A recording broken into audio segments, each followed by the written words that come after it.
Vendredi dernier, le Premier ministre canadien Stephen Harper a été un peu plus loin que d'habitude dans ses commentaires sur les inquiétudes croissantes autour de la Chine, après la proposition de reprise de Nexen par Sinopec et le rôle joué par le géant chinois des télécommunications Huawei. Stephen Harper a commenté que le système très différent de la Chine soulève des questions de sécurité nationale qui doivent être considérées très sérieusement.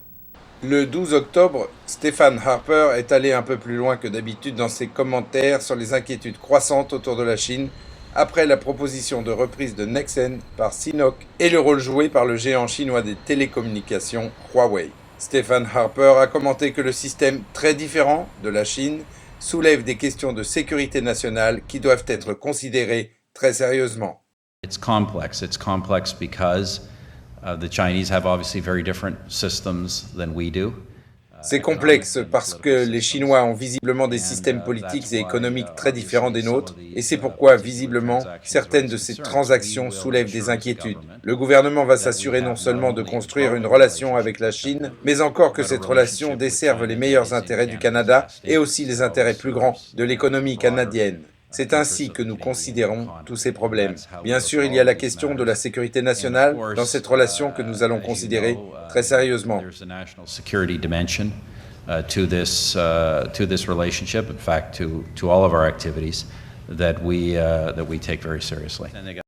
Stephen Harper s'est entretenu avec le président sénégalais, marquant un accord d'élargissement des échanges modestes entre les deux pays. Il n'a pas fait de commentaires spécifiques sur Sinopec ou Huawei. Le soir du 12 octobre, Stephen Harper a participé au sommet de la francophonie dans la République démocratique du Congo, un pays où les violations des droits de l'homme sont courantes. Stephen Harper n'a encore exprimé aucune condamnation dans ce domaine, mais a précisé qu'il le ferait.